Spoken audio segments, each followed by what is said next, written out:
commissioners are here. And then, Mr. Mayor, if you need to formally open your meeting. Open our meeting as well, and Councilmember Sanchez, McLean, Clegg, are here, and Okay. Holly Woodings is on her way, but let's begin, please. Great, thank you. All right. First item is ACHD 88 Transition Plan Update.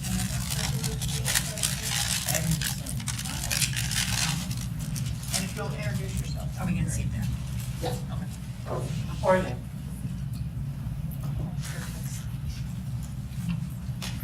Good afternoon, Commission and Council. My name is Edinson Bautista, ACHG Senior Transportation Planner. In today's meeting, we're excited to share the work that was just completed with the adoption of the ACHG 88 Transition Plan Update.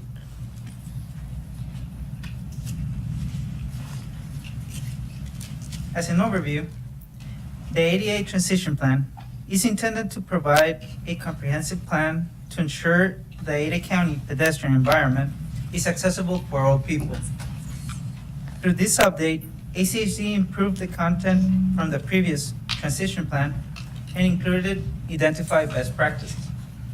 Additionally, we accomplished the following goals: establish a new prioritization tool, establish a transition plan schedule for making facilities compliant, establish an ongoing monitoring methodology, and establish a tracking tool to demonstrate progress. The 88 Transition Plan consists of 5 sections listed in this slide. The section Legal Requirements provides an overview of the legislative mandated and transition plan requirements. The ADA self-evaluation report included a review of policies and practices that govern the administration of ACHG programs, activities, and services. The ADA Transition Plan describes the evaluation of barriers based on detailed evaluation of ACHG buildings and public right-of-way. The ADA policy and complaint procedures include ACHG notice under the ADA and update ADA grievance procedures. And the definition section provides a commonly used terms within the plan in the ADA. The ADA Transition Plan is a living document that will continue to be updated as ACHD progress during its implementation phase. ACHD will continue to work with our consultant, MIG, and rely on their expertise and recommendation in the implementation of the plan. MIG expertise in the area of ADA has been a key asset for the review and development of the self-evaluation and transition plan. ACHD will fully integrate the ADA transition plan into current planning tools, such as the integrated five-year work plan, and report back progress using the integrated five-year work plan and the ADA annual report. ACHD will continue to coordinate ADA-related efforts with the ACHD ADA Advisory Committee.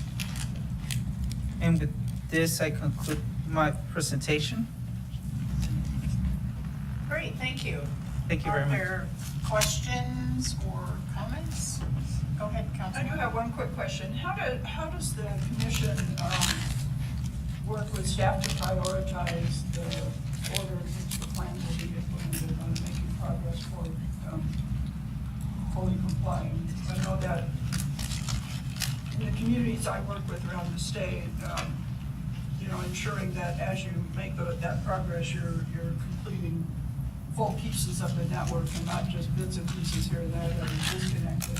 Seems to be a higher priority, at least with the communities I work with. And so I wondered why, if you had any philosophy for how you guys prioritize that stuff.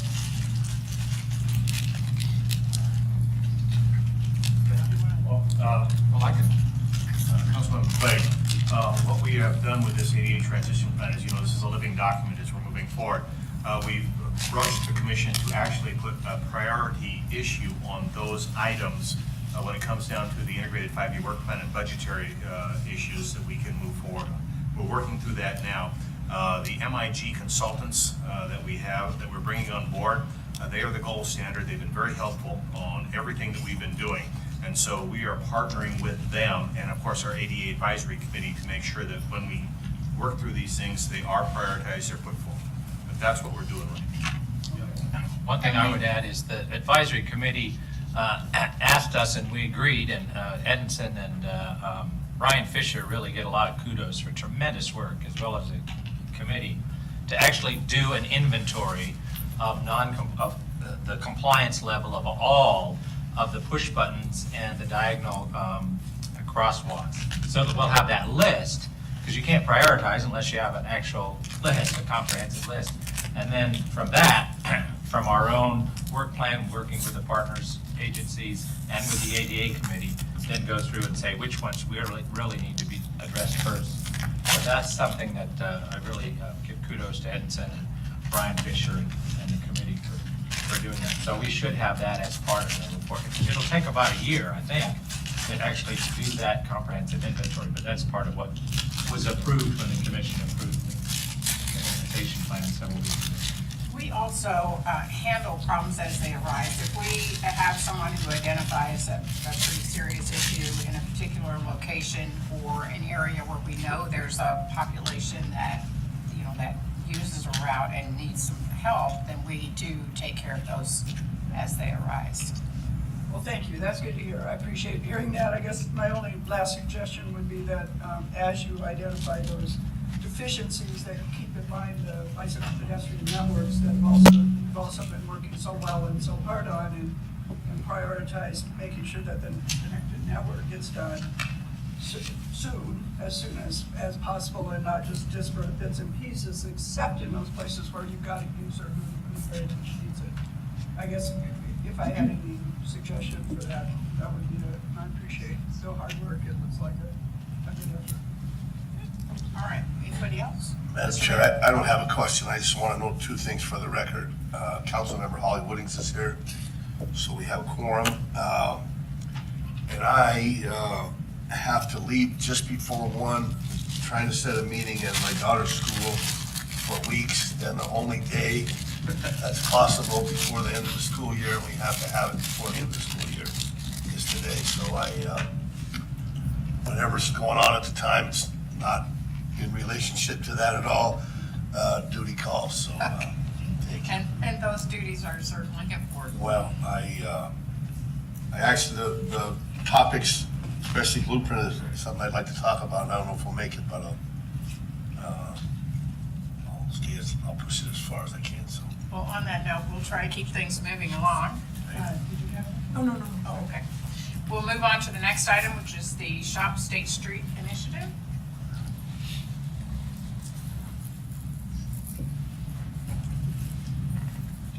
All right, hi, my name is Chelsea Holt. I'm the Business and Community Relations Coordinator for the Ada County Highway District. I'm here to talk about an event that we are doing to benefit State Street businesses. It's called #ShopState. And so I'm just going to go over what that event will look like, and we have handouts for you guys that explain a little bit more, as well as businesses that are participating. So this will be a 2-week social media campaign. It'll go from State and Glenwood to State and 27th. The idea was to capture businesses that are not only in an active construction site, but that might have noticed a decline in traffic because of construction all along the State Street corridor. It'll start April 29th, so it's coming up here real soon, and it'll go to May 10th. When people use the hashtag #ShopState, they'll be entered into a drawing. So businesses, when they're chose to participate, they have all donated something to be used as part of this drawing. And every day at 4 o'clock in the afternoon, we will pull names based off that hashtag. Our social media coordinator, Alexander Crown, back there, will be monitoring the hashtag every day and be entering people into a database so that we can randomly select winners each day. The individuals can win by visiting multiple businesses and being entered multiple times. The more they use social media, the more that they'll be entered. The one thing we do have is ACHD employees are now eligible to win, and individuals cannot win more than once, because we really want everybody to have a chance to win something great from these businesses. We have 29 businesses participating. We have a pretty good spread along the corridor from the locations that we have mentioned. We will be providing posters and postcards to all participating businesses. Many of them already have them. And you will get an example of the postcards. That's what we're going to give you today. On the first day, April 29th, we will kick it off with a Facebook Live. We've invited businesses to come. We'll invite media to come. We'll do it in the Coster Shopping Center. During the Facebook Live, we'll kind of explain the guidelines, give everyone an idea of when the drawings will be, and just encourage people to participate. And businesses on their own end will be doing the same sort of thing, trying to encourage people to come. They'll be sharing content and really trying to drive people into the corridor. We'll be doing daily posts to promote the event. And on top of that, we have posted the information on basically every community calendar under the sun at this point. We've shared it with the neighborhood associations in the area. Garden City staff has agreed to share posts related to this event on their Facebook platform. And we have also reached out initially to Boise City staff to see if maybe you guys would be interested in doing the same sort of thing. State Street is a vision for all, and we really would love to encourage people to support these businesses as we build it out to its ultimate vision. So here are some examples of the graphics. This is our Facebook graphic. This is what people would recognize as sort of the logo for the event. And then this is an example of the postcard that you get. The postcard has a map. The posters also have a map where all the businesses are outlined, and people can see, oh, I'm here. I can just go around the corner and there's another business I can shop at and participate in this event. So with that, I'll take any questions and give postcards. Anything? Madam Chair. Questions, comments? Yeah, Madam Chair. I probably missed it at the beginning. I think this is a great program. And I appreciate that you're doing this to help the businesses as we go through this. How long, oh, here it is, the date. I was just wondering. Yeah, so Okay. I'll go back to the first slide as well. The first slide right there, underneath the hashtag, April 29th to May 10th, those are the dates for the event. All right. Thank you. Let's move on to the next topic, ACHD update on Crossroads.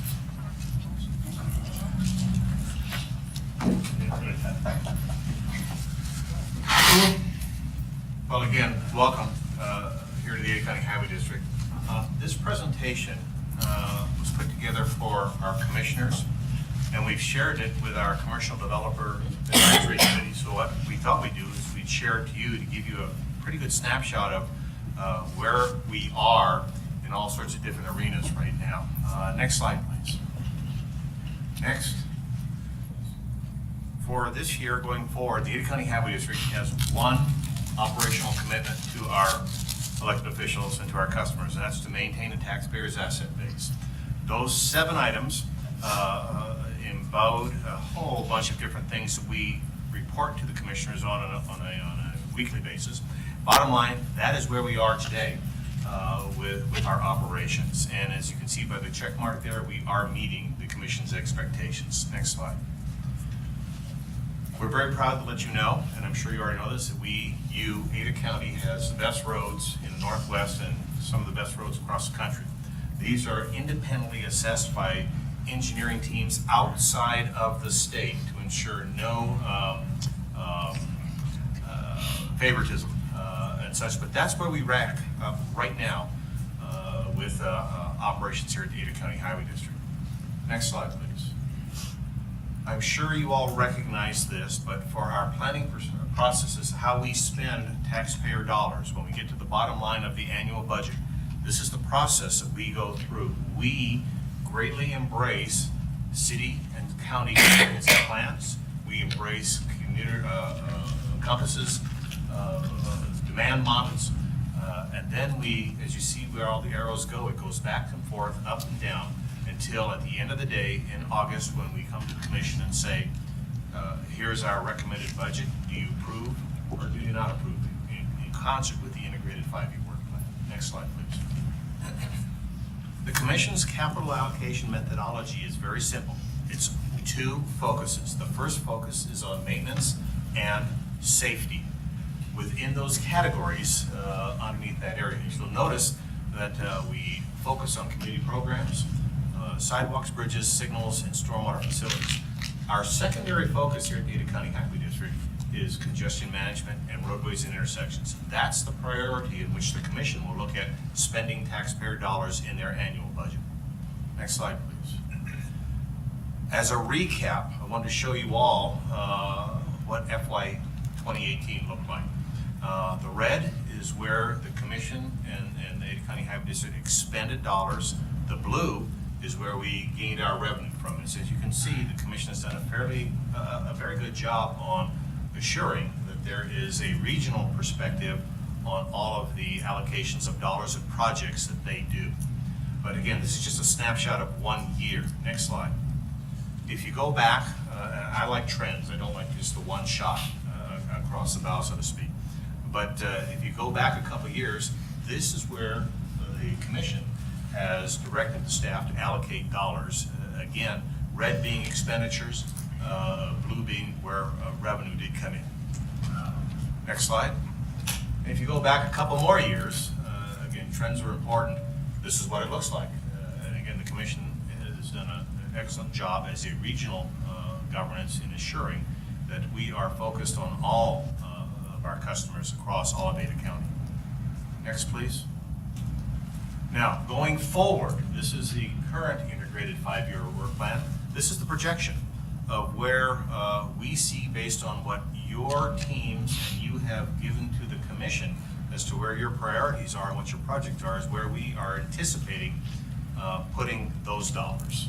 And as you can see, again, everybody is being focused on across all of Ada County.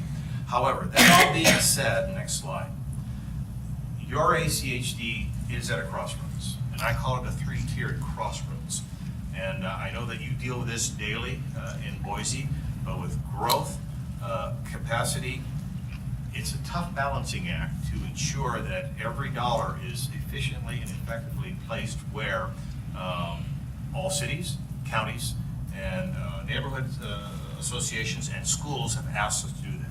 So let's go through this a little bit. Next slide, please. I call this the population crossroads. Next.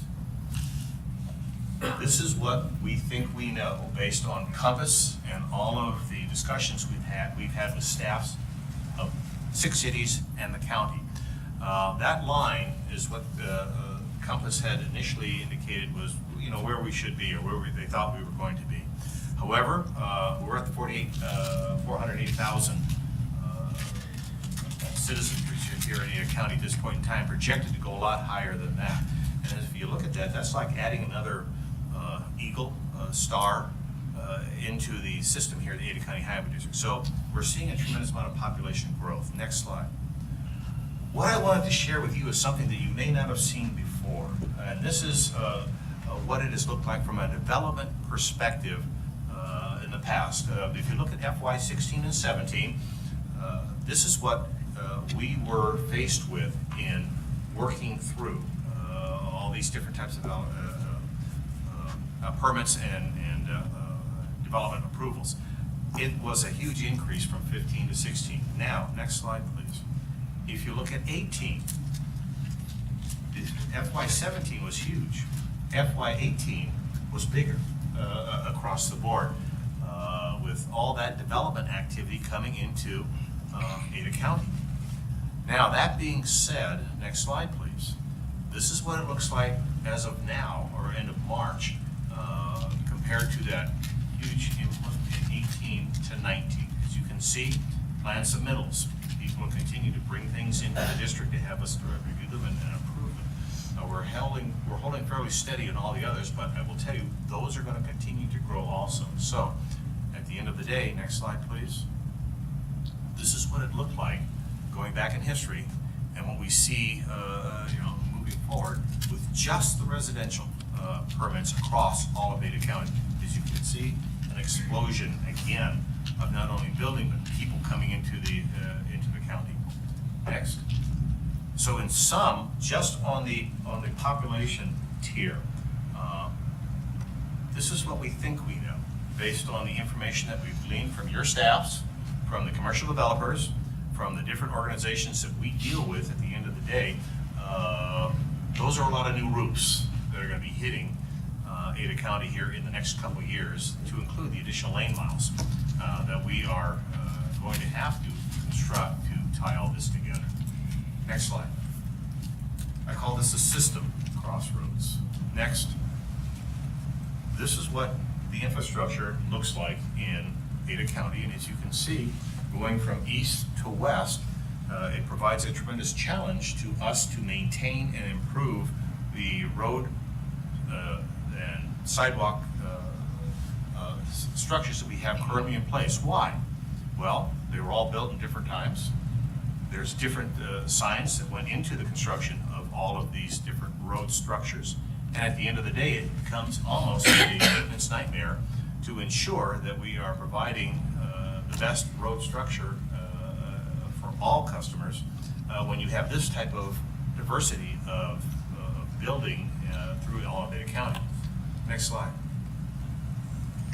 This is what it looks like going forth in the very near future. We're adding a lot of miles. And as I'd like to say to our newcomers coming here, with that 5,463 miles of road structure just in Ada County alone, you can go from here to Washington DC and back and still have a little bit of mileage left to go up to McCall, drive around there, and you still have more road structure. So we are right now the number 2 largest group that maintains the largest infrastructure in Idaho, right behind ITD. Next slide.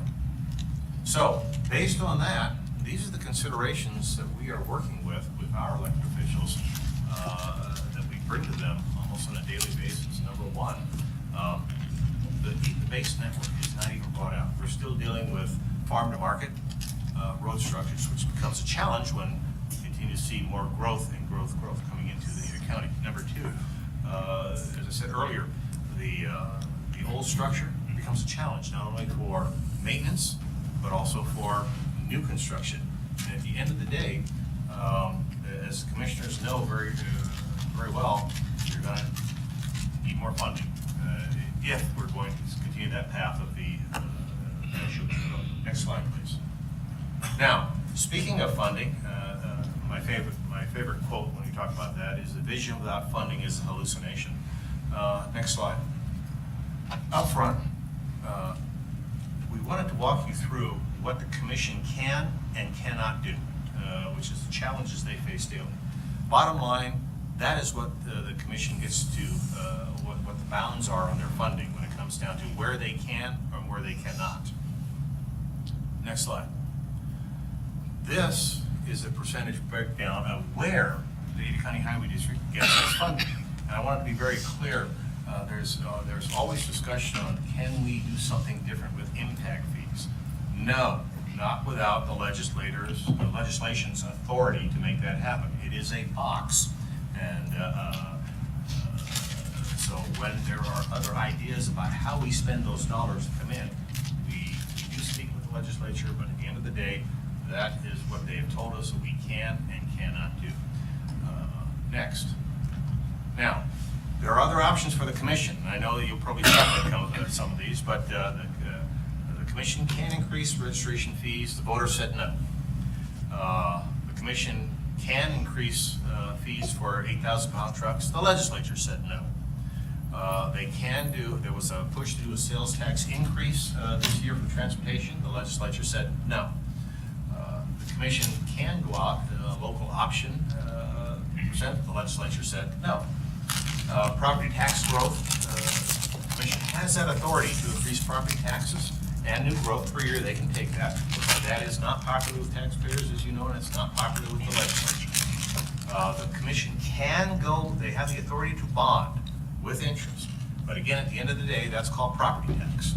And it's not popular with the taxpayers and the legislature. And there's a word in here that we're not allowed to use at times, and that's called foregone and such. But they do have that authority. It's not popular with the taxpayers, it's not popular with the legislature, it's not popular with the commission. So as you can see, their options are kind of limited. Next slide. Now, there are restrictions on what the commission can or cannot do with funding. And I'm not going to read all of these to you down the line, but I want to show you what the legislature and the commission has put on where they can or cannot go. Again, the easy one was vehicle registration fees. Okay, that's a simple majority, but again, that goes to the voters, and the voters said no on this one. Next slide, please. They have additional restrictions. on funding and, or opportunities, and as you can see, they can do a special sidewalk assessment. They can do that, but that's an ordinance for a supermajority, but it's only restricted to that requirement of what they can or cannot do being dangerous. The sidewalk's been deemed dangerous or unsafe. Next slide, please. They can do a special tax district, but that is only after a highway has been built, and it is a bond issue, which goes back to property taxes. And I wanted to point out on bonding, the commission is limited in what they can go out to the taxpayers and ask, and then how they have to ask it. Next slide, please. So, when you look at all that, it starts to impact what we call our general fund versus our impact fee opportunities. We have to have a general fund that's appropriate, that we can match what we do with impact fees. If we can't, if that general fund is not there, then you cannot use impact fees. It becomes a very dicey issue on what we can or cannot do. Next slide. Capital improvement plan, we're working that right now. At this point, the capital improvement plan going out 20 years is $10 million underfunded per year to make that work. Those are the numbers across the board. Those are the needs. Therefore, next slide. The commission, your ACHD, without additional revenue, has a huge decision to make. The elected officials do. Do you adjust that primary and secondary focus, or do you reduce the number of enhancements going forward based on what the projection from all cities in their integrated 5-year work plan and their CIP requirements and their unfunded or the issues with the ADA projects that we have to work through. So that is what's in front of the Highway District Commissioners now. It's going to be an interesting chore that they have. But the bottom line, at the end of the day, more revenue is needed, not only here, but at ITD. Next slide. In summary, those are the three big takeaways and such. So with that, next slide. I stand for any questions you might have at this point.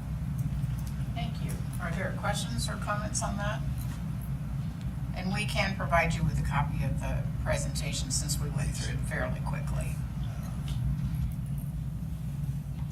No comments, no questions? Okay. President, I would love to hear from ACHD commissioners about what conversations you guys have had about this. I don't know what you consider.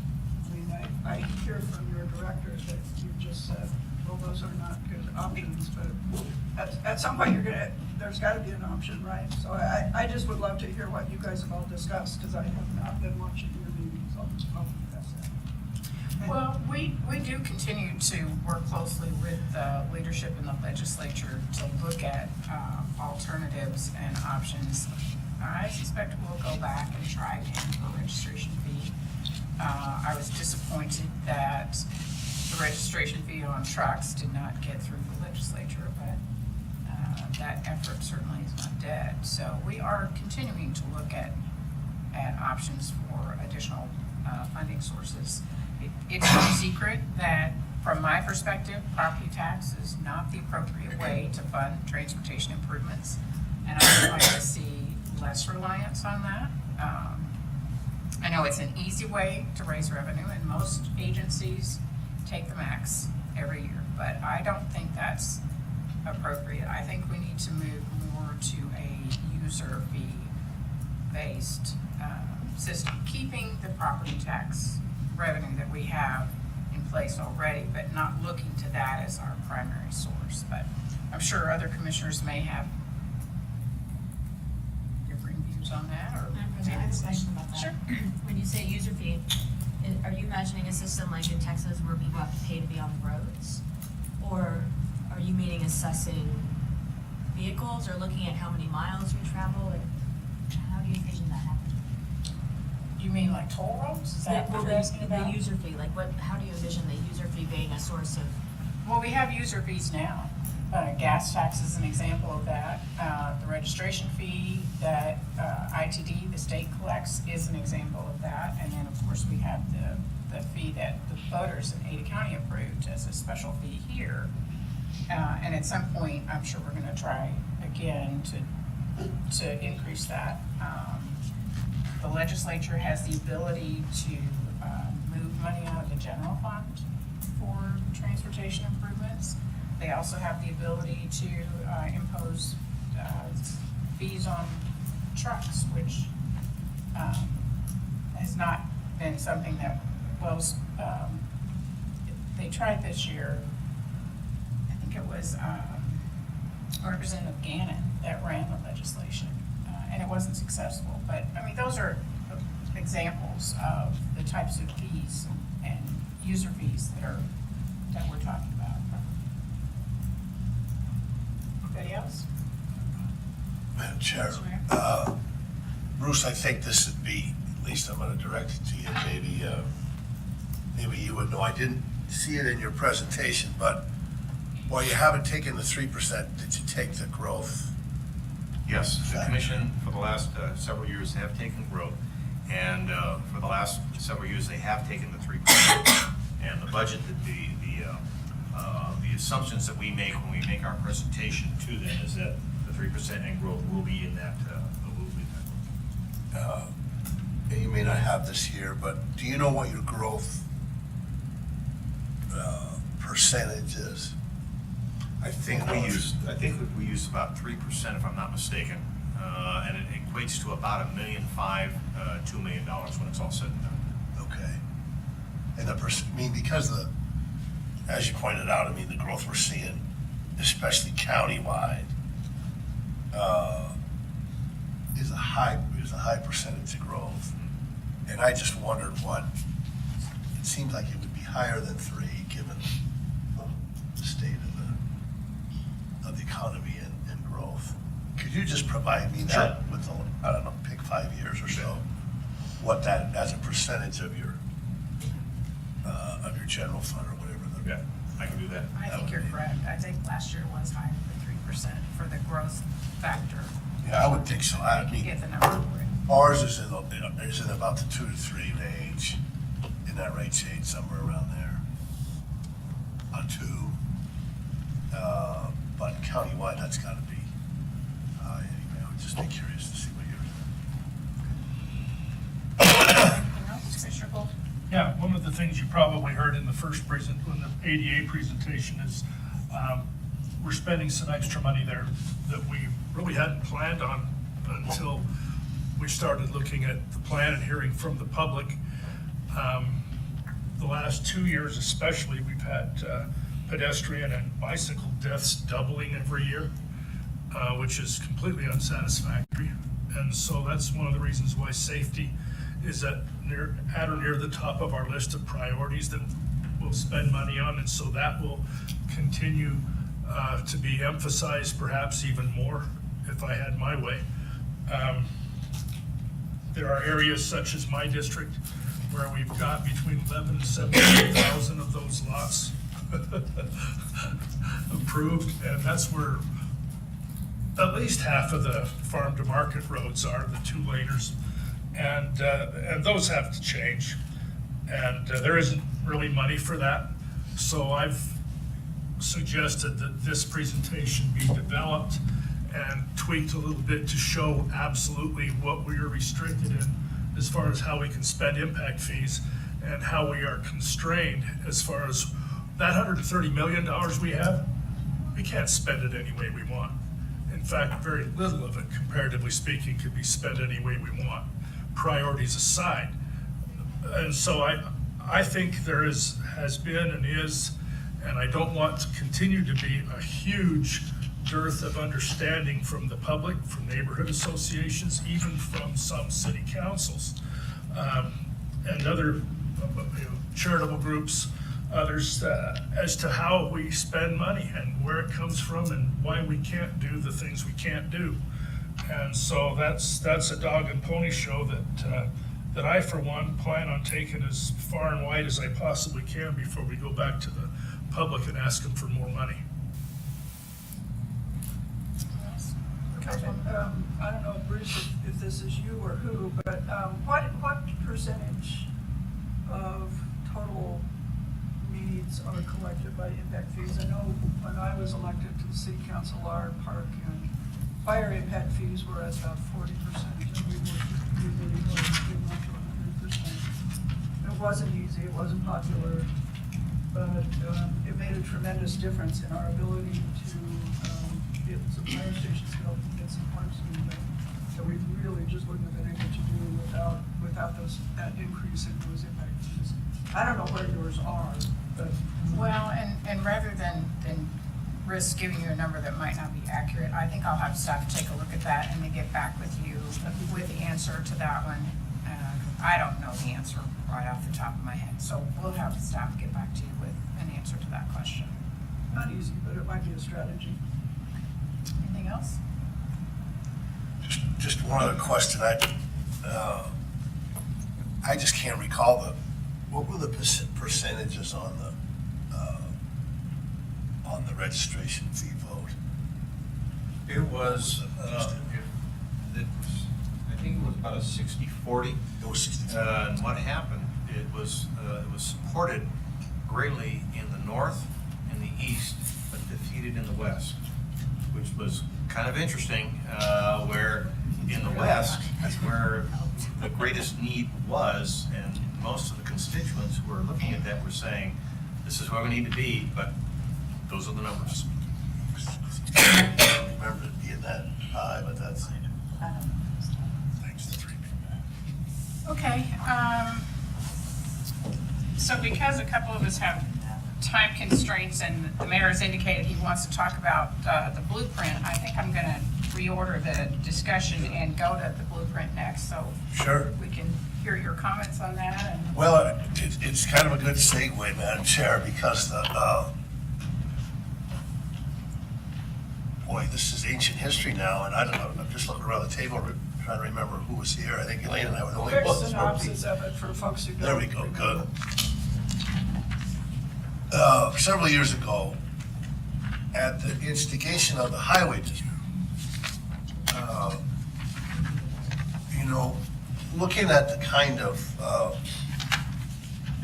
kind of financial scenario that we've just seen, especially where maintenance, and I think you had a slide up there, maybe I could ask you to find it, where you've got new capital expenditures, new projects in maintenance. And those lines had been out where they're starting to look now. And I really give the highway district a lot of credit because you put money and staff resources and quite a bit of effort into convening a countywide effort, first a discussion, but eventually an effort to how do we collectively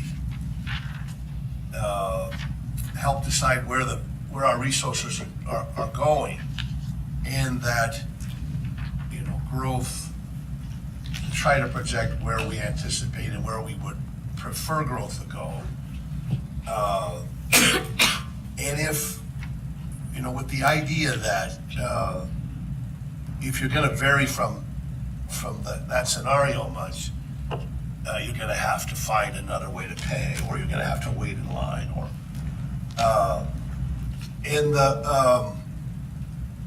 I would say, a couple good things came out of it, and increased awareness of it, at least, but the county ended up implementing a fair amount of the principles of the blueprint. The city of Boise implemented it intensely. But, as you'd expect, you're gonna find some, there are gonna be some difficulties in where that's headed. And eventually, it didn't continue for those reasons. I guess one other thing, though, that did come out is an analysis that ACHD provides all the entities of the funding of a particular project. The county, as a result of the blueprint effort, got their arms around lot numbers and lots, the number of approved lots and where they were in the process, and they really had no way of doing that before. So we've kept the wheels on it a bit over the last few years. There is a 501c3 that was that came out of Blueprint, and I've spoken to now I'm forgetting his name, the other consultant. Michael Lauer? Michael Lauer was one of the principals, consultants involved. I had a couple of fairly lengthy conversations with him about whether he'd be willing to come back and re-engage and talk about, what went well, what didn't go so well, what's gone on in the interim, because he's been very active in several states in the interim. And he was very enthusiastic about coming back and re-engaging that discussion. And had a lot of thoughts about how we might go from here. So I want to at least, as part of this, have a discussion about it. I think that if there's some willingness on the ACHD commissioners to take a look forward, we could get together and talk about an agenda, but I would suggest that we bring him back, at least for starters, and then, speak to the other jurisdictions, obviously. But it seems with the kind of financing challenges that we're gonna have, the kind of growth that we're seeing, that it's a good time to re-engage. And frankly, as I think all of us remember, in the interim there was the downturn when there really wasn't much of anything going on. But we're gonna need help. We're gonna need some different strategies, and I think maybe the only way, but certainly a way, and maybe the best way, is to get people together, talk about where we're gonna make our investments, and if you're not gonna follow that, then you're gonna have to look at some other alternative. So anyway, I'd be happy to answer any questions, but we appreciate it being on the agenda, and that's where we are. Well, I think you'll find from ACHD's perspective that we are certainly willing to re-engage that conversation. Blueprint was initiated by ACHD, I believe in late 2003 or in 2004, so it was right before I came on the commission. And it did seem to have some wheels for a while, but one of the, and perhaps the major sticking point, was there was an identification that we would need to enact adequate facilities ordinances, which would have to be done by the land use agencies, and not a single land use agency was willing to go down that path at that time. So We were willing to go down that path, so. it never happened. I mean, none of the agencies adopted that, so it kind of stalled, and I think that's gonna have to be part of the conversation when it's reactivated. But and we'll let the other commissioners jump in, but from ACHD's perspective, it's something that was always a good idea to try to keep that going. So I don't think you're gonna have any disagreement on trying to reactivate that and move it forward. Commissioner Baker? Yeah, although I don't see how it can go forward. I mean, in the same respect that it was, because I think the ship has sailed. I go out to Star or down to Meridian, and all of the farmland is being developed. All the farmland is growing houses. There's hardly a plot anymore where it's not a subdivision going in, and not little subdivisions. I'm talking, 1,000 home subdivisions. Down in the Southwest, same thing. We're going to be seeing a lot more. There's a lot of land there. There's a lot of lots platted down there. The whole adequate public services ordinance was supposed to create some boundaries, do some things where, you don't allow a subdivision to be built unless you've got, you know, the sewer extended, the roads extended, whatever. Well, all those benchmarks have been completely blown through. I mean, just yesterday, Star just approved a 229 unit subdivision. Star, which used to be like minuscule, is now has thousands of people living there. So, I mean, there might be some wisdom in going forward and trying to look at some things. But I don't think anyone should have the belief that we're gonna be able to catch up with what we've got now unless we have another complete downturn, and then that creates its own sub problems. Yes, Councilwoman Sanchez. Exactly that. I was just gonna bring that up, Sarah. What about the downturn that is expected within the next year or two? Is that part of the conversation at all? I don't know if we can I don't predict really that have type an of thing. opinion on whether there's gonna be a downturn and when. My crystal ball doesn't work very well today, but. My spidey senses are tingling. Is it? But is that part of the discussion though? If that happens within the next year or two? And how does that figure into the plans? It probably should be part of the discussion, of what if. That's a good point. It's so hard to predict when that's gonna happen. Maybe we should put the word out that Boise and Ada County is a really horrible place to live and don't come here anymore. I think that That'll should. give us a respite. We need a good natural disaster, Sarah. Cut that out. Okay, great.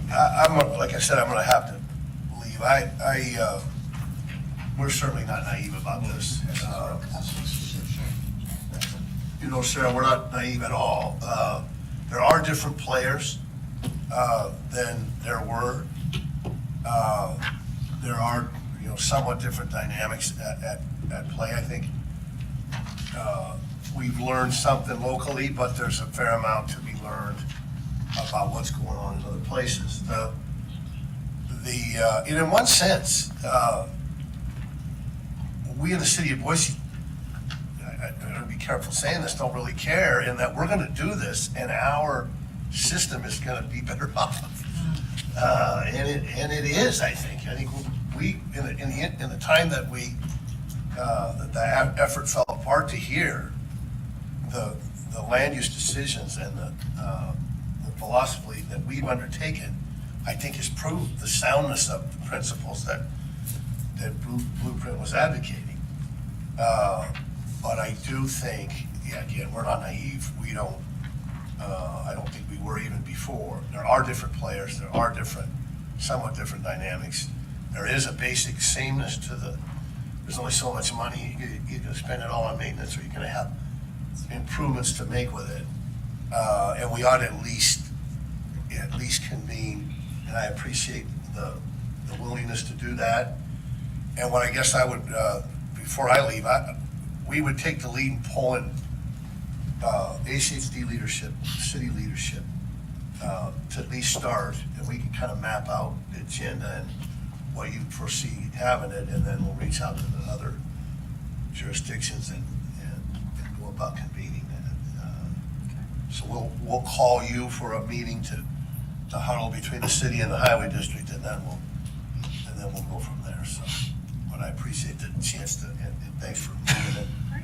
And, Before you go, I would like to get maybe just your perspective on one final item, and that's, it's not specifically to the Highlands diverter, but we have put in the diverter, as you know, to essentially block off users from one end of the street from using the other. And I'd just like to know what you think about that and what your perspective is.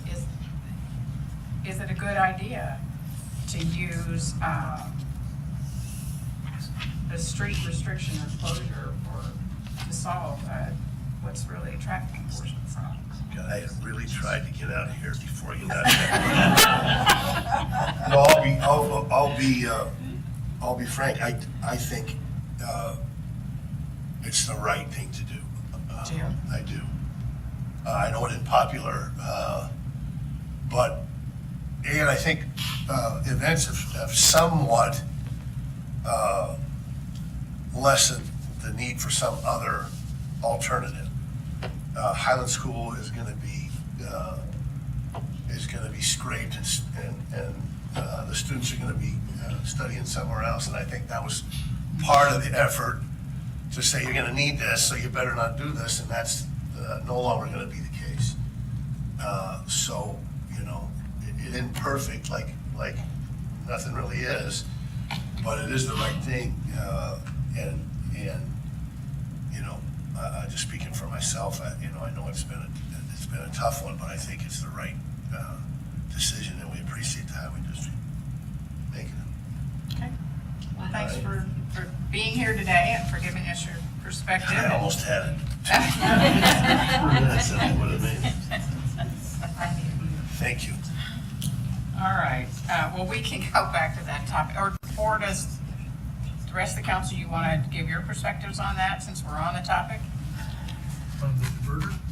Yeah. Well, I'll kick this off because I live on a road that has closure for the very same reason that the one on Braymere was put into place. Where's that? On Santa Maria Drive Wasn't aware of that. near Aldape Park. And we're a natural cutoff for Shaw Mountain Road. And before I moved there, and this happened back in the 80s, I think, people would use our street as a cutoff to cut off a corner of Shaw Mountain Road. It's been closed for some time. It's not a huge, you know, transportation impediment for everyone. For anyone, it just made it so that people can't use neighborhood streets for high-speed travel, which I think is completely appropriate, because they shouldn't be using neighborhood streets for that anyway. I didn't realize that that's why that street was cut off. I'm sorry, madam. Yeah. I never knew, I mean, there's such ancient things in the street. Yeah. And the street is so old now, it's not been maintained. I had no idea what it was. I just always thought it was a road that didn't work. But now that makes sense. Well, there was another street that also was cut off from anybody using it basically, and that, I forget the name of the street. Is it Houston, maybe? You go up Vista in front of, you know, the old Albertson place? Yeah. And that was closed off Yeah. many years ago to just allow people from going in front of it. Yeah. So it isn't an unusual thing, and it's not like nobody can use the street Cars in the just- Highlands. Oh, cars can yeah. use it. That's true. It's just they can't go screaming down the hill to, you know, save their 40 seconds to get to the bottom of the hill. They have to go this way or they have to go Yeah, this and way. I would echo that and say that's a lot of what went into the transportation action plan, right? It's like if we design streets properly, then they're going to dissuade people from going too fast on them. And Let's that's not why. forget the Highlands have been there since. Yeah, right. Centuries. We have a lot of big 60s. cities. Yeah. Yeah, the dilemma with the older part of the system is that those were put in place a long time ago. Boise City had jurisdiction over the Highlands when those were built. And I think the difference between the Houston example and Braymere is that, you know, Braymere was a route to downtown and to the hospital, and we've had physicians who have indicated that that's an issue for them. 20 seconds. And it's not 20 seconds, I've driven it, but, Hey, go ahead, Councilwoman Clay. Chairman, I guess I would just comment that, as we've noted, it's an older system that wasn't built either adequately for collector arterial service or adequately for network connectivity. Doesn't have either. And so you have two choices. And we already have a big group of homes that have only one choice, which is West Highland View Drive. And then we have Braymere that would use two choices, which was either West Braymere or Lower Braymere in West Highland View, or Bogus Basin. Bogus Basin is adequate for the kind of traffic, and because there's so much upstream traffic on West Highland View and no other choice for those, I happen to agree that it was the right decision, even though a hard one, because there's not adequate connectivity to make any other choice. And so the only way to disperse that at all is to force at least some of the traffic onto Bogus Basin. I recognize it's not easy, but it's just not a system that was built redundantly enough and robustly enough to really give too much other choice. could, connect it to 8th Street. Connect it up there at the Well, top. then you'd have another one of those. I mean, 8th Street's already got, what, 8,000 cars a day? No, I'm talking, well, I know, but it has to be connected. But it's a, you know, if people are concerned about trying to get out of the Highlands in an emergency situation, 8th Street, you know, boom, Madam Chair, Councilwoman the, it'd be expensive. the constituents that have reached out to me in reference to the meeting we're having, I've only had one who's mentioned the emergency, being able to get to a hospital. Everybody else has been for keeping the diverter in place, so that's just something I wanted to convey. Well, in full disclosure, we have received a petition, upwards of almost 400 people, and then more people have added to that. So that's why it's on our radar, and we're having this discussion. So that we're not, are not in favor of it. So, and we haven't had a touchback with those people since it was put in. We had a gentleman here at one of our meetings recently that stood up and talked about the robust outreach, et cetera, that took place prior to the implementation. Now we're starting to get petitions and people stepping forward with their concerns about it. So we have not had a touchback or any sort of dialogue since it's been in place for the last few years. So that's kind of where we are, and that's, I think, Yeah. why it's on our agenda, just so you know where we're coming from. Yeah. Yes. Have you been collecting data on in those 3 years? There's been some, yeah. Go ahead, Councilor Wallace. You were just nodding your head, I didn't mean to. Sorry, I didn't mean to interrupt you. And Go ahead.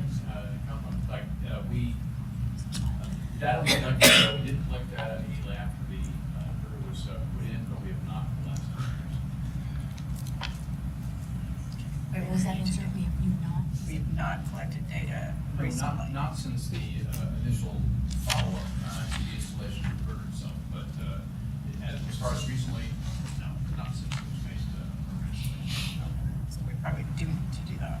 Sounds like, you Madam have President, something? yeah, I was just gonna say to Commissioner May, I appreciate explaining why this was up now, because I wasn't really quite sure. I started hearing from constituents and was surprised until seeing a preview of the agenda, so now I appreciate that background.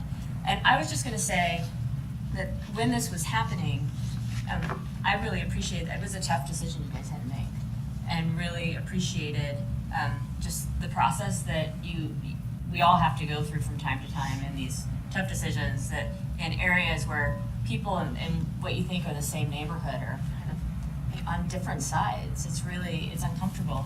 And my sense of this one especially was that you acted with the safety of a whole bunch of kids in mind on the Braemere side, the bottom side of things, and really appreciated that you did that. And so if you're gonna collect data, I think that might be a good step. If you're gonna continue looking at that, I would just say from this point, I haven't seen anything that tells me that it necessarily warrants backing away from the decision that you made, because that neighborhood doesn't have the infrastructure, because it's older, down below, to really to be that collector, even though I was guilty of using it as the way to get up to friends that lived above Green Creek. But having low stress neighborhood corridors, especially throughout the city, but especially here in this instance where you took action to do it, is really important. Yeah. And I don't think it was inappropriate for you to use it for that purpose. Oh, no. I was just saying, I was one of the many that did, and now I go the other way. What happens and what's inappropriate is that, and we have this on a lot of local streets, is that people are speeding. The speed, yeah. And not paying attention. They're on their cell phones, or they're putting on their makeup. I've seen people shaving when they're driving down the road. So Yeah. that's a lot of the problem, is that people aren't paying attention. We also put stop signs in that people just totally ignored. Speed bumps. And we put the diverter in, which many people are still ignoring willfully, doing it on purpose. So I would like to see the topic just lay, myself. Just lay. Okay, let's get the school built, let's get the houses built up at the top, let's just let it lay, because this just roils the neighborhood, and it's really not helpful for anybody, so. But in all fairness, just even hearing from one constituent, that's certainly why we're here. And then when there are 400 of them wanting to be heard, I don't see how you can just turn your back to that. I think think everybody deserves to be heard, so that's kind of where I'm coming from, so. Whether or not anything will happen, but they're asking to be heard. And I think it's appropriate after 3 years and no touchback, no new data, that's probably, so that's just where we are. Sure. Councilwoman Sanchez? Yes, I think it's easy. so again, just so that I'm nowhere near as knowledgeable as all of you. But my understanding is a diverter is for safety reasons, which is to avoid having emergencies. And that's where I stand on that. It's interesting to note that the folks on the other end of Braemere safely use that street for decades. There's not a lot of accident history there. I think on that stretch of road, there were 2 in the last 27 years, so. And just to clarify, is this because we have more pedestrian traffic of children walking to school? Is that? We had none for many, many years. Now they have tons. And so that's. Honestly, the people on Lower Braemere have been complaining about it since the Ages. 80s, Yeah, decades. mid-80s, Yeah. so. And then they got speed humps, and that didn't work because they just blew over those, and then they did this, and they, so. Yeah. It's a 30, 40-year process here. Okay, I think we'll move on from that because I don't want to cut short Boise on topics that you wanted to bring up. You know why we're. Makes perfect sense. Yeah, and I really appreciate knowing that. So let's go back to the agenda, the update on the Boise land use transportation vision, and that's a presentation by Boise City. Thank you, Madam President, members of the commission, members of the council. Darren Fluke with Comprehensive Planning, City of Boise. I was glad to hear Director Wong say you watch trends. We watch trends. I'm noting this was the 3rd presentation in a row that the mayor's left early that I was going to give, and I'm starting to sense a trend here. Just wanted to note for the record. We're going to break this into 3 parts for you. I'm going to set the stage and talk to you about our mode split goal. The city, Karen's going to talk to you about our transit strategy, and then Zach will talk to you about our bike and ped strategy. Just to give you a little context, we have started an initiative that we call Keep Boise Moving. Keep Boise Moving is really meant to do 2 very high-level things. The first is to implement the provisions of the Transportation Action Plan in a more on-the-ground and concise way. And secondly, it's meant to marry up transportation with land use, specifically our housing policy. So a little bit more on those in just a second. We're very early in the process here. We've given 1 session to the council, which is what I'm going to give you a truncated version of today. And then we'll be sitting down with the council this spring to talk about available tools that we have for implementing our plans. Session 3 will be on strategies and goals this summer. And then finally in the fall, we'll look at some very specific strategies to implement on the ground. Just by way of a reminder, this process didn't begin with the community conversations, but it came very clear to us in going through that process that we needed to take a deeper dive with the community on this. Going through, I think it was 8 or 9 community conversations initially in 2018, it became very clear that housing and transportation were high on the minds of all of our citizens and your constituents. And so that, setting that as a baseline, we've decided this year to come in and do another round of community conversations, this time focused on transportation. So setting the stage, here we were wanting to give the council a very clear picture of where we're at with transportation in the valley and really how does that meet land use. And so through the Grower Housing Initiative and through some of the numbers that Director Wong mentioned coming from Compass, it's well established that we expect our valley to grow, or actually our city of Boise to grow by 50,000 new residents in the next 20 years. So that's roughly 20,000 new living units or 1,000 new dwelling units per year for the next 20 years. So what does that mean for traffic? If we use just the standard Institute of Transportation Engineers trip generation manual, a single family dwelling generates typically 10 trips a day. That's where your 200,000 new vehicle trips come from. And then that's just for the new dwellings that we'll be adding within the city of Boise. Beyond that, as the central business district for the valley, we'll be accommodating traffic coming from points west, east, south. And so we expect 190,000 trips on I-84 coming from the west. That's at about 140,000 today. Similarly, on State Street, we expect to be up to almost 45,000 trips. Right now, we're just over 22,000. And it's a similar picture coming from the east, from Mountain Home. Just by way of a refresher, I know you're probably all tired of hearing me talk about the Transportation Action Plan, but this was our vision that came out of the plan. Keep Boise Moving is really, again, a way to distill the work that we did in the TAP and really operationalize it on the ground. And what you'll see is we've tried to distill this vision into 3 rememberable principles that we want to use to organize everything that we do. Focus through Keep Boise Moving, you'll see, is on real transportation choices and on optimizing the infrastructure that we've all built over these last many years. And we think in terms of triple bottom line. When we do initiatives at the City of Boise, we want there to be more than one objective that we're meeting. And so in this case, we think 1 + 1 = 3. When we marry up, grow our housing, or specifically the land use side of the equation, with the transportation side of the equation, there are a number of stacking benefits that we get, like better air quality, which is a public health issue, and it's also an environmental issue. A more connected community, which is social health, and more money available in the pockets of all of our constituents. And so really you see that social, environmental, and financial benefits from what we're working on here. So the principles that we distilled the TAP down into are 3: diversified, innovative, and achievable. And so when we looked at this, we didn't want to just say, well, we know what it is that we need to do, but we can't do it, and so what are we going to do? We said, what can we do? That's achievable. And so in this case, we know that as a city that doesn't own its roads, that we have the ability to make our transportation or our transit system sing, to make it work better than it does today. Innovative is just that idea, again, that we need to optimize the infrastructure that's been bequeathed to us from generations prior to us and make the best use of what we have on the street today. And then diversified is just making sure that all the modes are available so that people have the choice, a real choice of mode for what works best for them for their particular trip. One thing that we track closely and we're concerned about is the jobs to housing balance. Right now, we're at about 1.52 jobs per every household in the valley.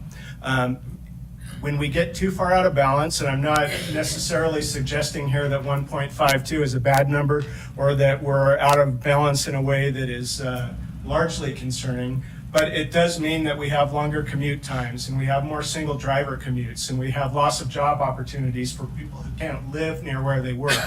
It also increases traffic congestion, which also increases air quality problems.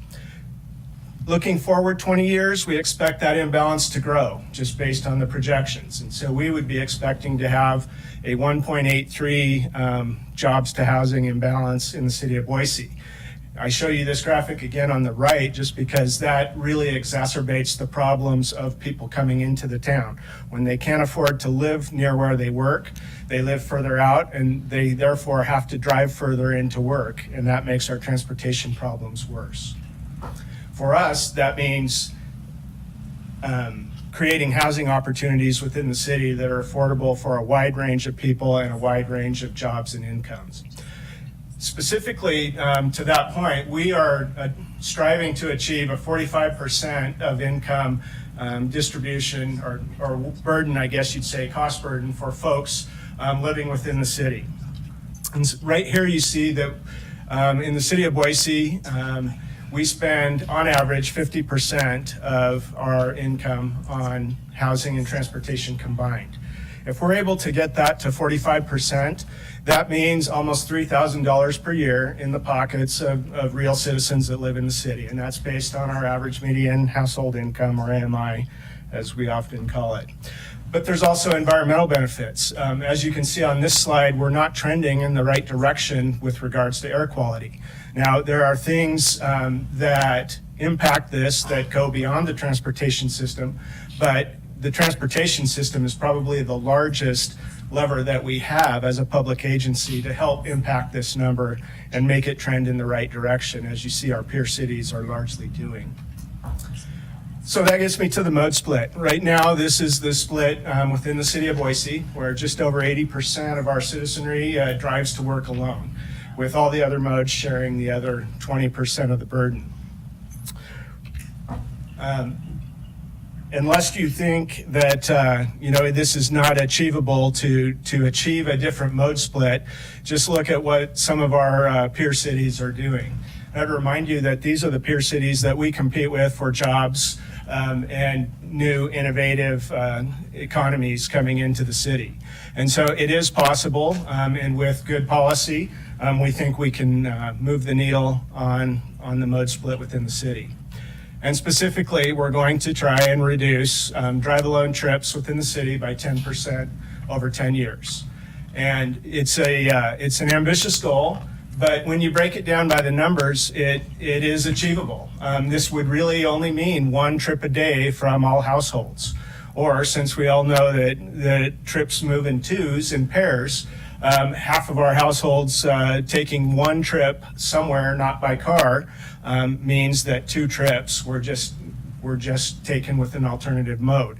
And so how we achieve this goal is what Karen and Zach are going to focus on next. And first you'll hear from Karen on our transit strategy.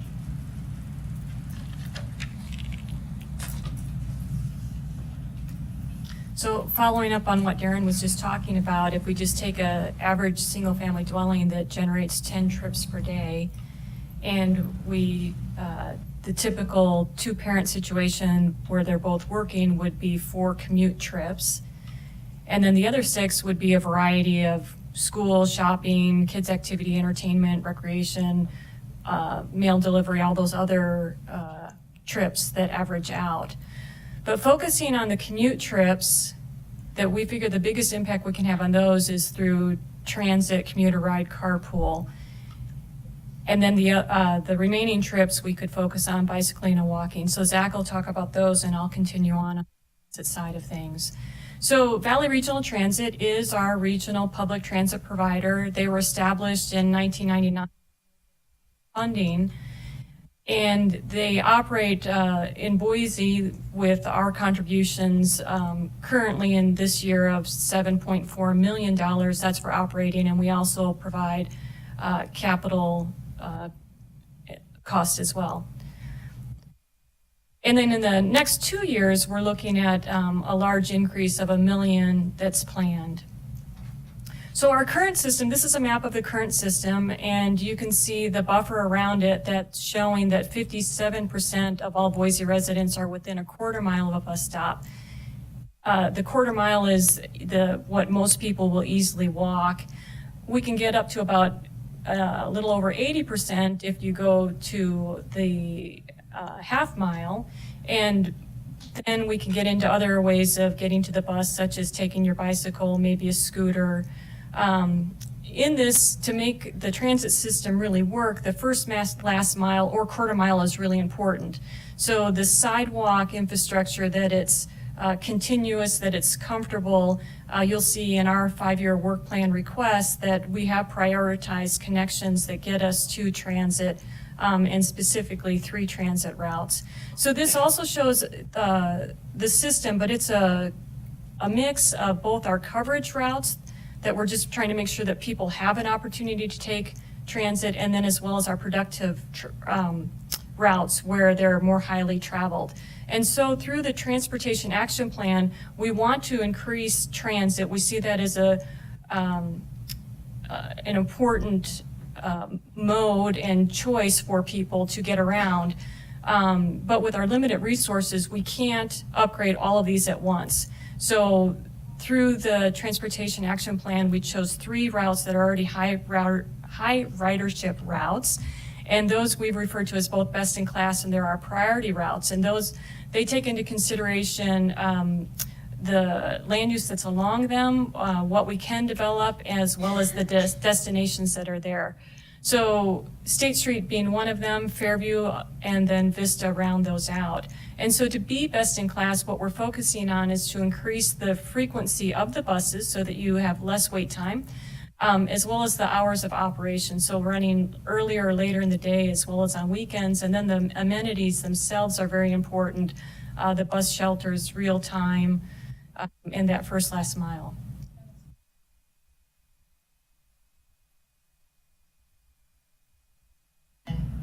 Best in Next slide. So we've, in our investments, I think in 2011 or 12, we have increased the hours of operation on 2 of the routes to 6 to 9 p.m. But we've also just in January added Vista to that. So all 3 of them now have longer hours of operation, and all 3 of them now have 15 minutes of bus frequency in the AM and peak hours. So this is a great accomplishment that we're very excited about and have seen the ridership increase with that increased investment. And then we're also working on the bus stop amenities. Right now we have been focusing on Vista since State Street's had quite a bit of construction. We can come back to that. But here's a shot of one of the bus stops on Vista. And then again, getting back to that first last mile, we've also invested in using technology. So on both Fairview and State Street that we're working with VRT through a pilot project to expand that first last mile that some people can't walk or bike. This would be a way to use automobile through Lyft to get to the bus stop and therefore expand the reach of the investment the city has put into these routes. So then in closing out on transit, State Street continues to be our priority. You'll see that again in our 5-year work plan. It's also one of the ACHD Commission's priority corridors. And we appreciate the district working with us in partnership to realize the priority transit corridor that we've envisioned through the State Street plans. And our next steps will be looking at that $1 million that we'll be investing in the next 2 years and evaluating where those investments go. Some upgrading State Street even further is our options, as well as these routes, as well as connecting other routes to make the whole system work better and serve more people. And with that, I'll transition to Zach.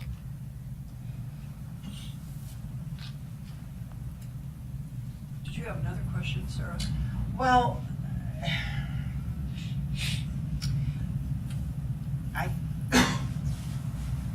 I really think having a robust bus system for the city of Boise is very important. I don't know if it's necessarily that in the county.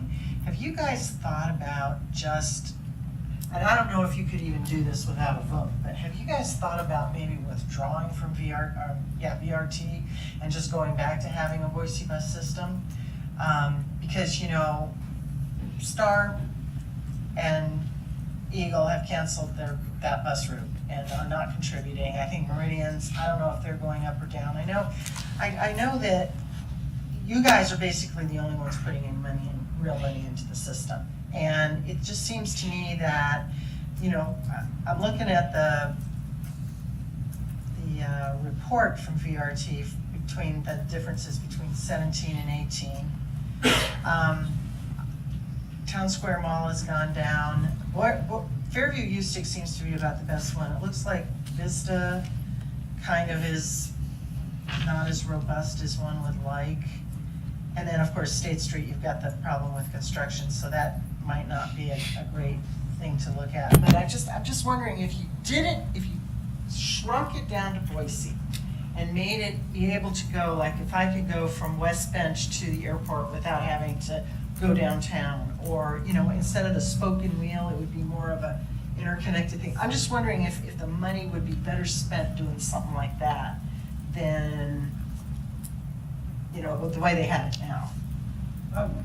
Certainly, if I could answer that. Yeah, go ahead, by all means. You guys have representatives on VRT. VRT, I continue to believe is the way to go, because over the long term, we're going to have a regional system if it's going to work. Right now, they're working really hard with the city of Boise to do exactly what you talked about. I don't think that we could do it any cheaper than them.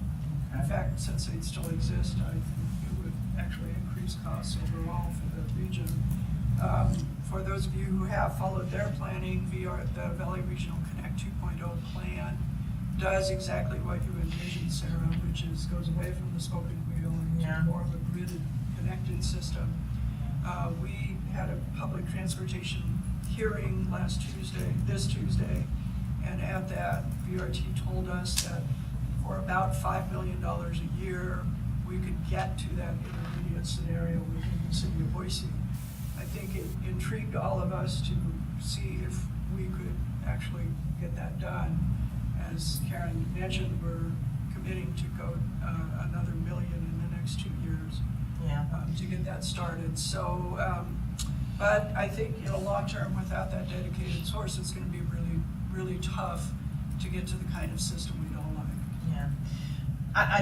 I'm looking at the Vista, and if that's one of your best in class, and that went down 10%, so That got changed on January 1st, and the first month numbers were in, and ridership increased, I think, 17%. Okay. That's That the, changed. that's so. the old, the That's free seven- best in class. Yeah, this is last This is year's. before the investments that we made. Well, this is fiscal year 17 to fiscal year 18. Right. So This that's is- all, this is it's the- all data. this is the With VRT With report. the increase, Yeah. it's actually gotten better. Yeah, I just, it's always such a struggle, but Yeah. it just is. It is. Well, and gas prices are low, and transit ridership always goes down when gas prices are low. Just always does. Right, and I know, but I'm always surprised when I see, because when Kelly comes and gives us a report every once in a while, like the last, I don't know how long it's been, I guess a year or two, and I always anticipate that the bus ridership will be like 1 to 2% of all trips, because that's just what we've come to expect, that's going to be the number. And it's like 0.5%, 7.7%, which is not that good. So, anyway, I think we all agree. I just wondered if there was, doing the same thing. I'm just wondering if it maybe some little destruction needs to go on before it can be made better. I don't know. Creative destruction. I think, Madam President, I'd be hesitant to walk away from a more regional model, because at the end of the day, we need to have regional solutions to so many of these things. And the trips are coming, and when we look at the map and we look at where ICHD covers, more and more of the trips, because of the growth, are coming from Kent's area and Mary's area, coming into Boise. And so they're not getting on the bus right now, but I also wouldn't want to walk away from our support of those buses, because if we can build that out and make it more convenient for people, it actually puts less pressure on the roads and the neighborhoods that are more centered to the city. Sure, and Boise's not walking away from that. Eagle, I know, Star, yeah. they're walking away Well, from it. actually, Eagle is in conversations with VRT right now about adding Oh, really? a significant amount of money to do something that will replace the 44. And Meridian, as I understand it, is also considering a pretty major increase in what they've done historically. So I think we're at a moment where the other cities are beginning to realize that they need to step up as well. We'll see. Yeah, well, hopefully, but if they don't, you might want to rethink your concept. Sorry, Zach. Okay. Madam President, Commissioners, and council members, I'll try to be respectful of everyone's time. We're almost up to the 1:30, but I'll try to rush through this as quickly as can. Just diving back to that 10 trips per single family dwelling, if Karen discussed converting for the commute trips to transit as one option, but we can also take a look at the 6 other trips that are non-work related from each single family dwelling. So, Madam President, I'm tight on time, and we had one thing that we really wanted to talk about, I thought, which was State Street. Okay. So I'm sorry, Zach. You know that I love this topic. I'm thinking if we could spend 5 minutes to preview what we've been talking internally about State Street, it might be a more strategic use of the last couple minutes that we have. And I'm fine with that. I'm also fine with going past the time for those who can't. Okay. Yep. As long as it's okay if we lose a quorum. It doesn't matter. Oh, great. Okay. Then I don't need to cut you off. Okay. So again, we'll focus on these 6 other non-work trips, shopping, recreation, entertainment. Transit can be used to help sway some single occupant vehicles. trips out of that category, but we really want to focus on improving bikeability and walkability of our neighborhoods, specifically ensuring that kids have a safe route to school so they're not being driven to school, making sure our neighborhoods are connected to grocery stores, other shopping opportunities, parks, and libraries. In terms of making Boise more walkable, one of our greatest challenges is our sidewalk connectivity. Much of Boise was built at a time when sidewalks were not required, and there's still a lot of areas that do not have sidewalks. We're facing quite a backlog and trying to play catch up in terms of retrofit projects. Based on ACHD data that we have, approximately 62% of our only 62% of our network currently has sidewalks. Critical sidewalk infill and retrofit projects are competing for limited funding with capacity enhancements, making that even a bigger challenge to get completed.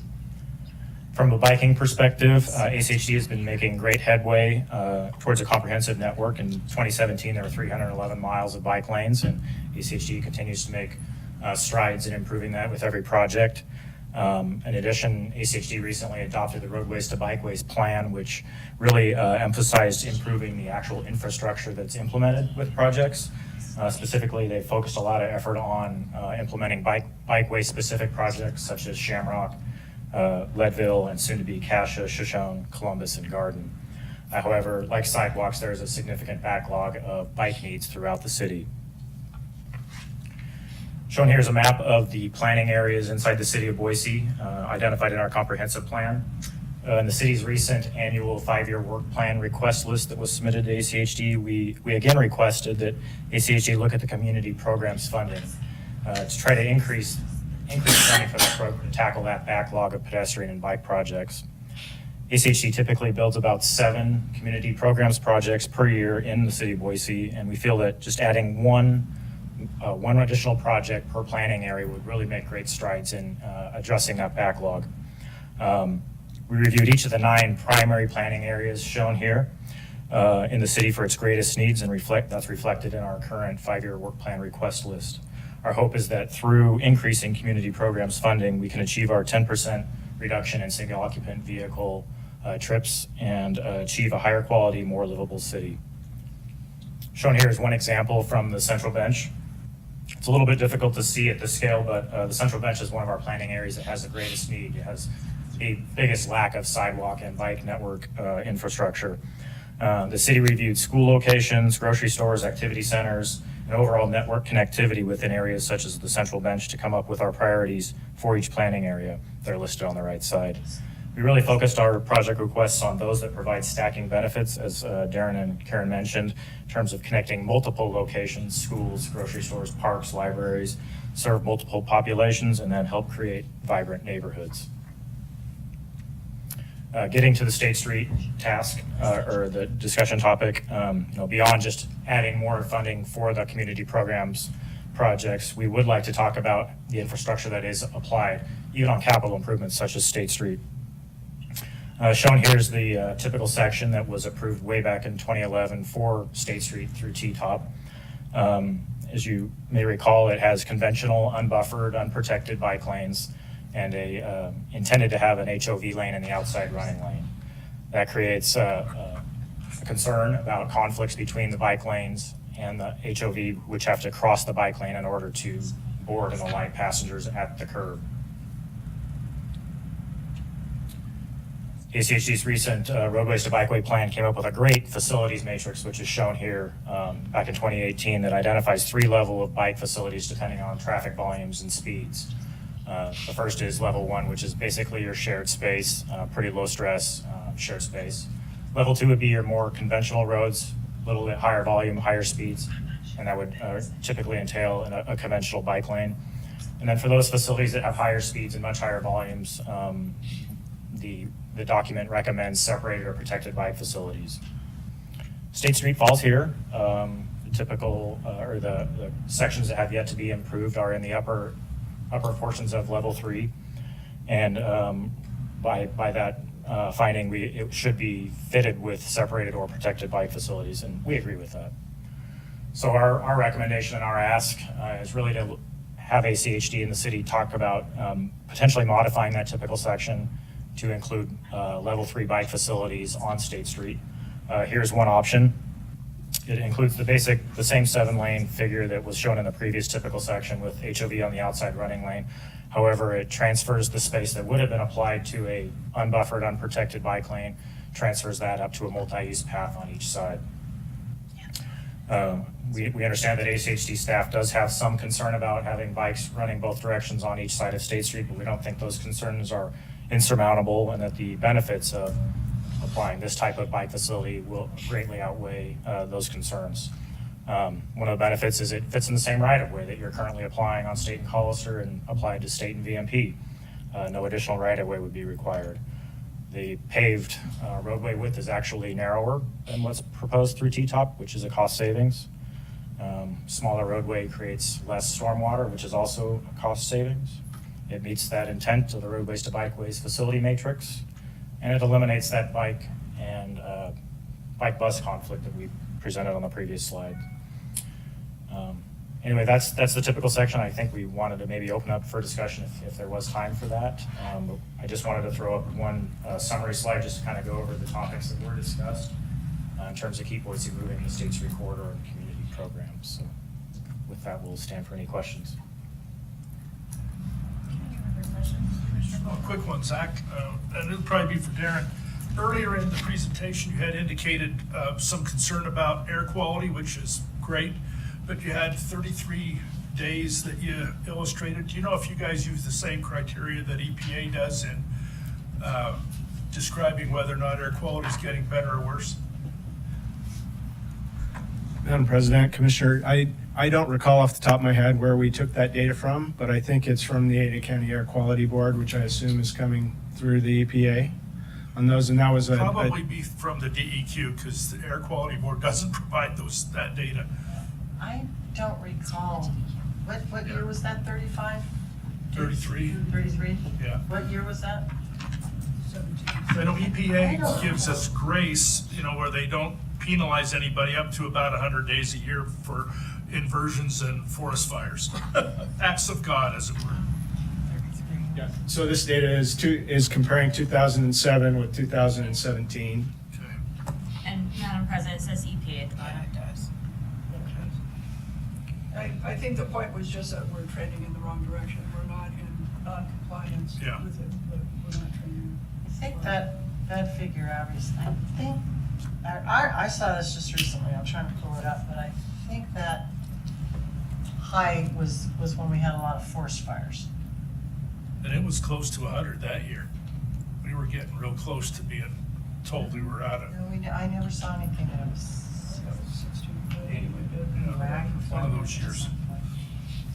I'd just say, Madam President, on this, I think the point that, at least what we're looking at with regard to this is not to litigate how or why we had air quality issues, but the concern and the trend upward, because at the end of the day, if we have the opportunity and the tools to reduce road trips, that's less non-point air quality, air polluters on the road, which makes it possible to have more room for industry and others that have to get permits for air quality. So we want to do everything we can to foster a future where we can have economic growth, and some of that has to do with making sure that our days stay low so that the permits that companies apply for aren't litigated by conservation groups or others concerned about air quality with pointing to the pollution that's coming from the cars.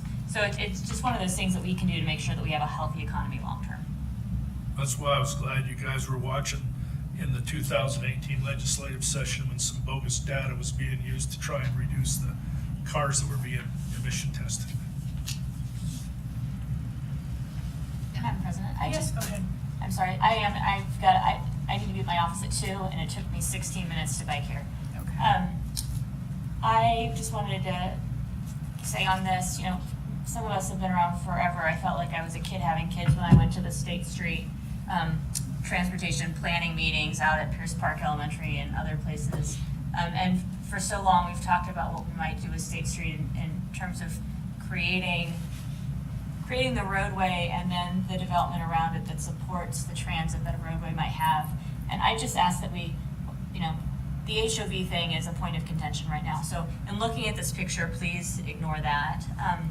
But I'd encourage us to have a conversation and consider a solution like this on the sidewalks. I've taken to biking State Street. I know it's under construction right now, just to try it out when I have meetings out State Street. And even where there are lanes, and I feel like I'm a fairly brave rider. I feel like I get less brave every year. It's frightening, and this could be one of those tools that makes it more likely that some people that live on State Street and kids that are biking on State Street right now stay safer. And again, every car we can get off the road because somebody feels more comfortable being on a path like this helps us all in the long term for those that have to drive and don't have a choice. So it's not something that we had presented before when we've been talking about bike lanes. I used one of these, just to get up and down Capitol the other day, and my kids use it to get to the natatorium. There's one on 4th Street. And people do go both ways, and people walk on them, but it tends to work. And so I just wanted to make that plug. I really like this idea. Well, because you have to leave, let me take this opportunity to say thank you for being here today. I really appreciate you all taking so much time out of your day, and I'd like to suggest that we continue this conversation. I'd love to. At another meeting, say in June. Because I don't think we meet often enough. Our staffs work together every day, and they work well together. But I think it's important for the elected officials to get together, and I would like to continue this conversation, so. We could have I would echo, thanks for everyone being here. I guess my question about the timing on this particular thing, I know that I honestly don't know where the drawings are for the Pierce Park intersection, but the sooner we give direction to staff to pursue this rather than what they're designing today, which is the on-street bike lanes, the sooner we have the opportunity to perhaps impact that intersection and not have to rebuild it sometime in the future. The old street section is the one that is in your master street map, the team of design guide. It was, as we know, developed in 2009, 2011. We've learned a lot since. You've learned a lot since. You're doing great work on the Leadville Bikeway and with the bike matrix. And it just seems the sooner we could adopt that bike matrix into this particular section, this one particular 7-lane section, the better off we're going to be going forward on State Street and maybe avoiding some rebuild costs after you've built it the first time. And so I don't know what action maybe staff could take us. We might need to take to get that done sooner than later. But if everyone seems to be in agreement that it's the right direction to go, we might want to ask for that.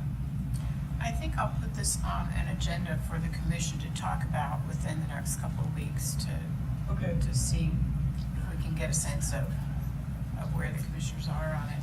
But I do want to get together in June. That's Why don't we do the same thing? We'll give you a formal action.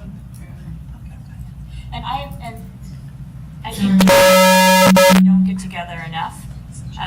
Then we have so many reports at the beginning that we just have to listen to, and we don't actually get to talk. So maybe in June we can all talk about this and some other things, and try to do that a little bit more often, so that we can actually, because now we're actually at the point where we're talking, and we got to go. So that'd be great. great. Well, thank you for being here. I know you have to go. For those who can stay, we can continue on. Okay. All right. Further comments or questions on this item? Madam President, I'm having an appointment at 2:30, so if we don't finish up by then, I just want to let you know I'm happy to speak. Thank you. Okay. Thank you. I thought, wasn't 4, 5, and 6 just done? Yeah, I think those were all 4, 5, and 6. Well, those were all. So we're done. Oh, Go ahead. Zach, could you put the very last slide up? I just am wondering when we were talking about it.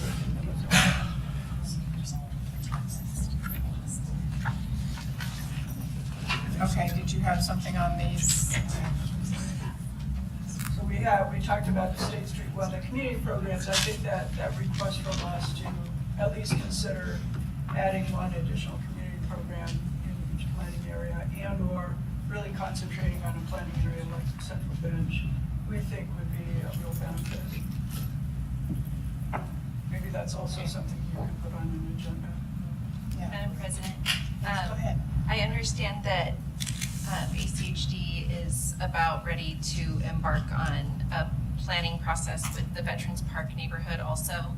And I think that that is going to probably create more backlog in community programs. And I know they're not cheap, and I know that there's, we all juggle priorities. But I also know that there's a whole lot of people living in Boise who would like to feel safer on their streets, and the quicker we can get through that backlog, I think, the better we're serving our citizens all the way around. And I appreciate your engagement, especially, the really successful Kootenai initiative. I think you guys have done some really great work.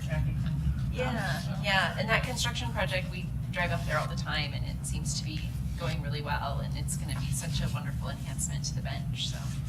Yeah, I agree. Let us not forget, we have the entire county. I know. 6 cities, 1 county. It's So true. we do the best we can, but we cannot forget, we have, And Star and Madam CUNA. CUNA came yesterday and asked for something, and Star's gonna ask for something, so. And we also, Garden City gets the short end. we also accept partnerships with the different jurisdictions. I know CUNA has put some money into some projects to move them up, Meridian has, so always keep those in mind if there's. Yeah, Madam President, in fact, I was just gonna mention, if, as you have your conversation about these community programs, I think it will be incumbent on us to also have a conversation about what tools we have, given all of our budget restrictions, that might be able to help us partner with you on it. I'm certainly happy to look at that. Great, thank you. Anyone have some final thoughts? I have one Yes, final go thought. ahead. And I know that this hit the news this morning, but I think that when we're talking about partnering for community programs in different ways that we can partner, one of those really great tools is through our urban renewal districts. And when we're talking about the bench, we're going through a study right now on the Orchard Corridor. And I think that could be a really great opportunity to make some amazing improvements for that neighborhood in partnership. Well, you obviously saw my comments. I disagree. I think, it's one thing to have a few urban renewal areas, but if we're talking 6, 7, 8, that's just, to me, that's beyond the pale. And I was on the urban renewal agency back in the day, and when we were just 1, and then we went to 2. But, what Garden City does, for example, I think, is they create an urban renewal area, and they do what they want to do, and then they don't keep it going for 20 years or so. And I know that the urban renewal area in the central district, that actually lasted more than 20 years because it was reauthorized. So, anyway, I'll have to agree to disagree on that one. But I think it could be a great tool. It could be, but it also looks extremely gerrymandered.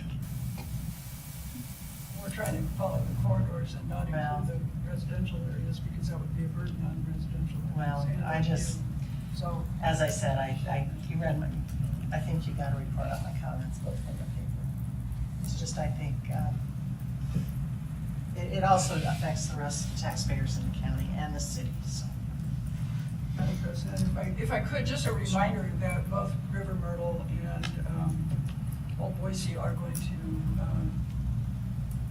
or Shoreline, which one, are going to sunset themselves within a few years. And there's long been a call to look at, are there other areas besides downtown that could benefit from this tool? And from my perspective, we're answering that call and not trying to gerrymander new districts that are excessive. We're looking ahead saying, I know for the city of Boise, when those 2 districts sunset, it's going to be upwards of $5 million in property tax, and you guys will benefit the same as soon as those happen. They're coming very soon. But it doesn't, it just diffuses throughout the community. Right now, the rest of the taxpayers are filling in for that $5 million. So basically, we're not gonna get a shot of $5 million. That's not going to, new ones are not going to change that. Those are going away. You will get that money. The new ones, No, because our budget can Don't only go reduce up a these certain amount anyway. Madam President, I didn't mean to Right. bring No, I up know. this philosophical I argument. know. I was just trying to address the potential partnerships for community programs and the resources that we have. So that was all I was trying to We say. might want to keep urban renewal districts as a topic for another day. Yes. Do we have any other Madam comments? Sure. I'll just add some more. We'll end on a sour note that was already brought up earlier. Just for a point of clarification, the request in front of us was not to do away with the diverter. It was simply to remove signage during the construction of Highlands Elementary and make Lower Braemere one-way egress, not to revert it back to the two-way traffic. So I just wanted to make that point. It seemed people were talking about, do we want the diverter or should it be taken out? And that was never what was asked of us. So it was a temporary removal of signage, so. Madam President? Yes. First of all, I just want to say thank you. It is a huge honor to be here with you all. And on a personal note, I want to thank you for coming to my tamalada. Oh, it was so much fun. It It was fun. Jim has been a mentor of mine for many, many years. Sarah likes steak like I do. Took me out for steak lunch when I first got elected. Having said that, I was really surprised to see the letter. Because one thing that I remember when I was running for this office was, I heard that, our two organizations just don't have the best relationship. And I know it's not something that our constituents like. And it's not something that I think we should be encouraging. And, I'm relatively new to this world. But one thing I do know is the people of Boise, Idaho love Boise, Idaho. And, thanks to Councilwoman Clegg, we had a wonderful conversation at our council meeting this week where we had people who use the bus system, for example. And it was very humbling to hear people who struggle. They're the most vulnerable members of our community. And for them to basically say, take more of my money to improve our transportation system. And, all you have to do is look at the statistics. People who are poor tend to give more because they know suffering. And I won't pretend to know as much as the rest of you know about urban renewal, because I come from a nonprofit background and I've worked with people who are low income. I am myself low income. I've always heard of urban renewal in terms of gentrification. That's the term I've always heard. But I've lived in Boise for 30 years, and I remember what it looked like 30 years ago, and the vibrancy, the beauty, the community. It's just teeming with positive energy and activity. If these districts are helping us to keep that momentum going, I'm for that. I'm learning every day, not only from my fellow council members, but from y'all as well. And I just would hope that letters like that would be very rare, if not happen at all, because I just don't think it's helpful.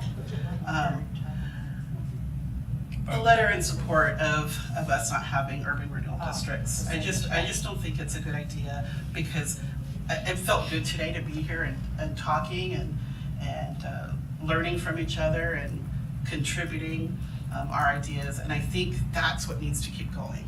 That's what needs to keep going. And I just don't like it. And I don't think the constituents like it either. Because every single person here wants to contribute to make our community better, Ada County better. And I think that's what we should be doing, is being generous in our thinking towards each other, and to recognize that we are doing the best we can for our constituents. And I think that's what we should be doing, is partnering more, not standing in each other's way. Well, it wasn't a question of doing away with urban renewal districts. It was not continuing to increase them, not only in Boise, but everywhere else. And again, I'm still learning. I just think we need to be more collaborative and continue that collaboration over competition. Well, and I'm glad you're here.